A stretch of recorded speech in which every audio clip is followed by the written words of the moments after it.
Looks like the second round is over. I wonder who is faster, Kaveh or Madame Farazan? Huh? Where's Madame Farazan? She went to get water. She'll be back shortly. We basically arrived at the same time, so we'd like to draw lots again. You get caught up in some things so easily, like drawing lots. I'm not caught up in anything! Don't make it sound like I take pleasure in having bad luck! Really? Then should I say that you have a curious affinity for drawing lots? I'll go get the box and slips of paper for the lots. Please wait a moment.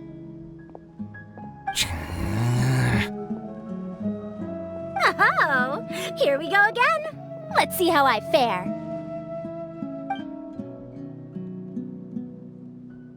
I got it! Did you see that? I won! Congratulations! Looks like Kaveh's luck's taking a turn for the better. Oh, finally! After all this time! It looks like you've been rewarded for your tribulations in the desert. This round's points are yours.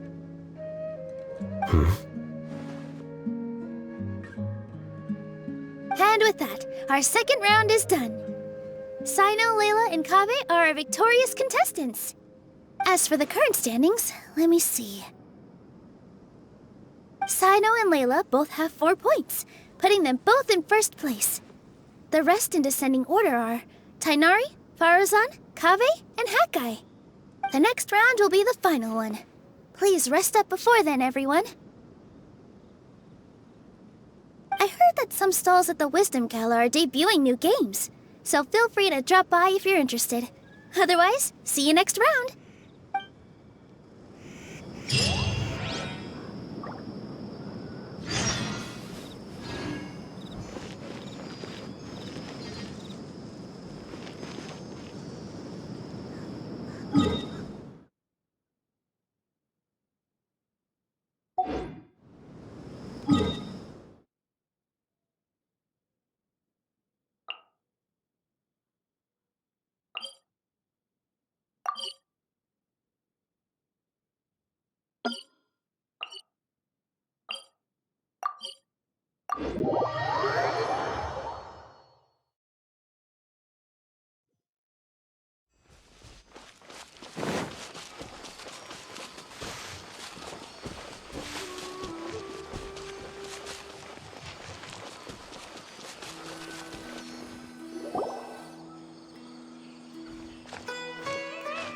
It feels like something's been on your mind this entire time. Traveler, Paimon. I finally found you. Finally? Did something happen? Don't you feel like there's something off about this year's Academia Extravaganza? When Candace and I were at the cafe earlier, we might have caught sight of some mercs on business. Thing is, they were disguised as tourists here to shop. But no disguise can mask the stench of blood. Just from their suspicious looks, I bet they do dirty work like kidnapping or assassinations. We eavesdropped on them for a while. Their target seems to be someone called Sachin. Sachin? Isn't that the person who Karina mentioned during the opening ceremony? He's apparently the sponsor behind the competition prizes and the Diadem of Knowledge, but he hasn't shown himself at all. Sounds like a rich person, all right. It makes sense now. The Eremites have been struggling to make ends meet recently, so a lot of groups have been doing private work that involves the rich. In their words, one gig sets you up for half a year. Just one job like this nets them enough mora to take it easy for a while. The extravaganza has brought many tourists to Sumeru City all at once, so it's likely that they took advantage of the bustle to sneak in. Dia and I wanted to directly capture them, but they were on guard and made some excuse to slip away. I would have tied him up if it wouldn't have caused a scene. Who's legally supposed to take care of this kind of thing? The Matra or the Corps of 30? If Sino were here, he'd definitely get involved. Why don't we head over to the Academia and tell Amatra? Thanks a million, you two. Not at all. It was coincidence on our part as well. Yeah, don't sweat it. The Eremite's reputation is gonna get even worse if these scumbags succeed. But this is Sumeru's city. Candace and I don't have as much freedom to act here, so we're leaving this in your hands. Should you require our aid, come find us at the cafe.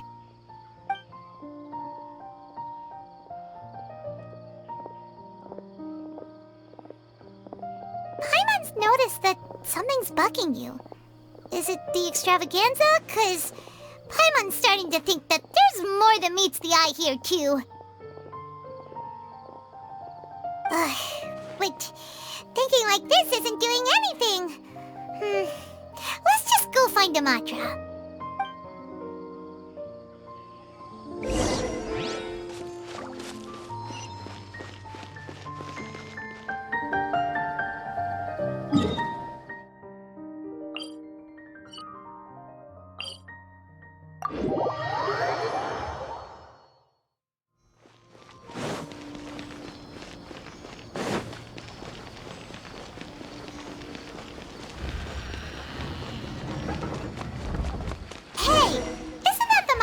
Investigated Siraj with?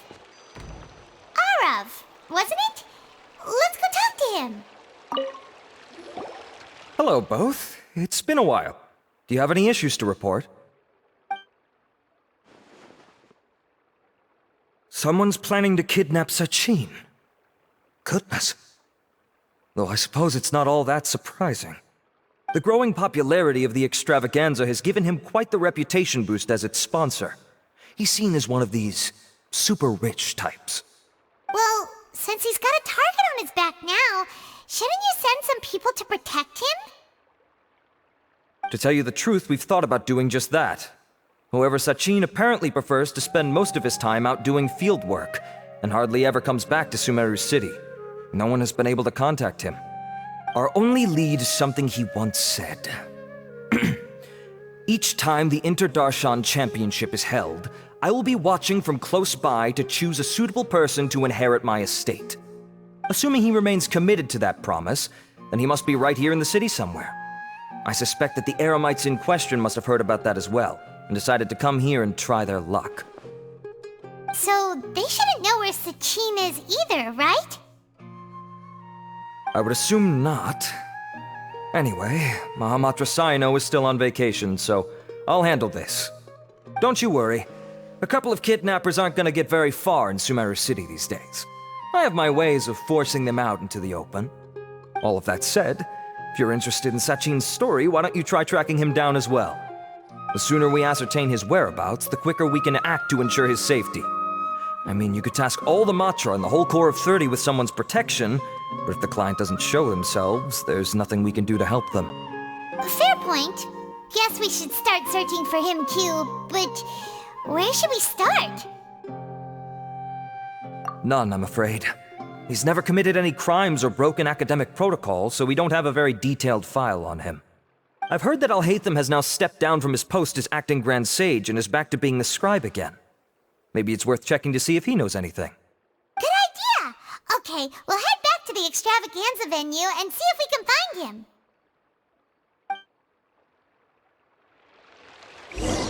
Rest assured that I will bring these criminals to justice.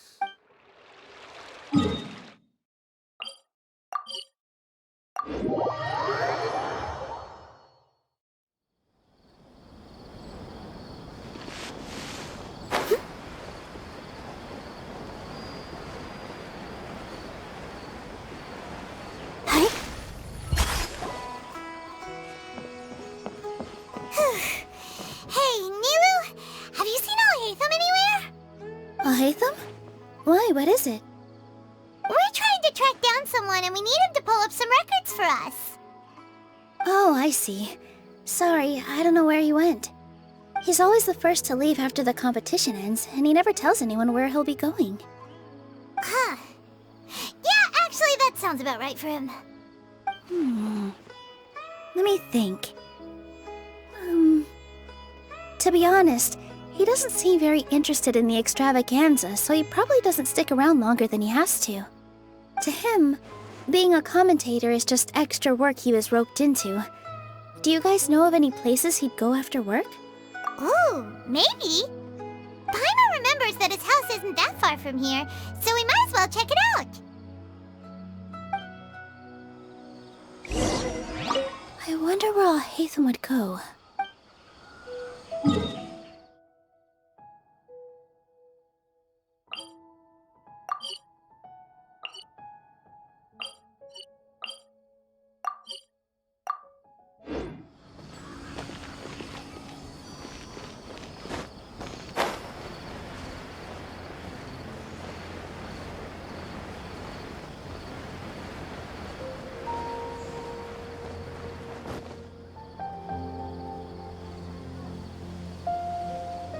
Let's try knocking.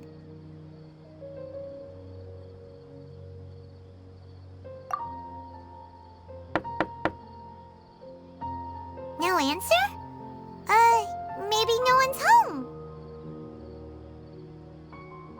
Hello? Alhaitham? Are you in? We need your help with something. Oh, it's you two? Oh, Kaveh, you're home. Come on in, I'll get the door for you.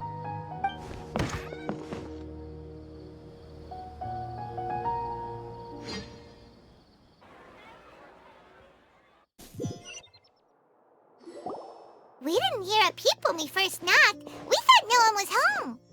Well, I can't be too careful.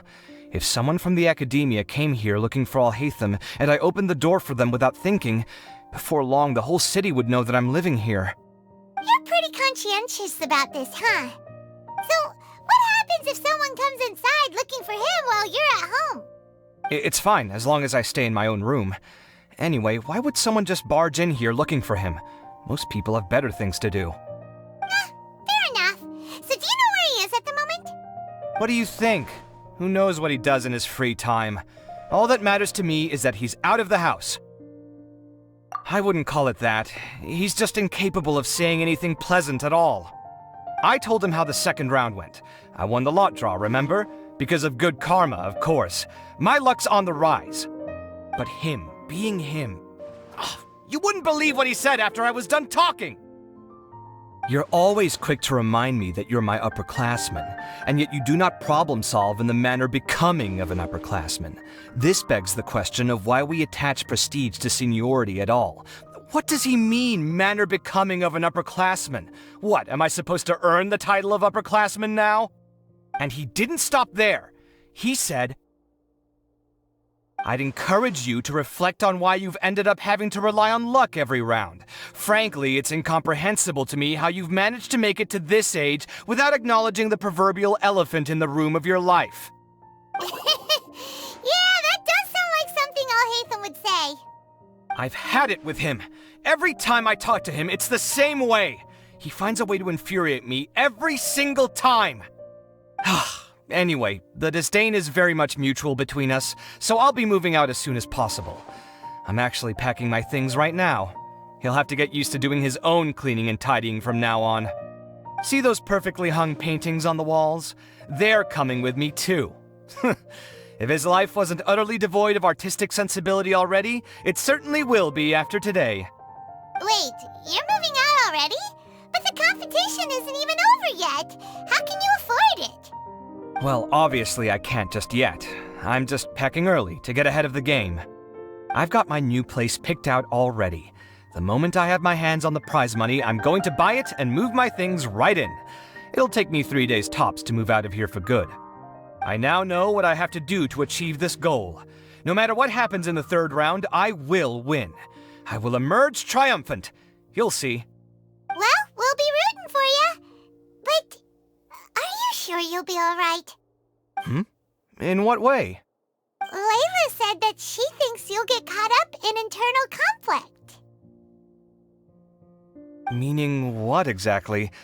Oh, don't tell me you think I have serious personality flaws too. Oh, we didn't say that. But think about it. You say you want to win, but you also turned Faruzan down when she offered to give you her points. Plus, you took it upon yourself to help those desert foxes.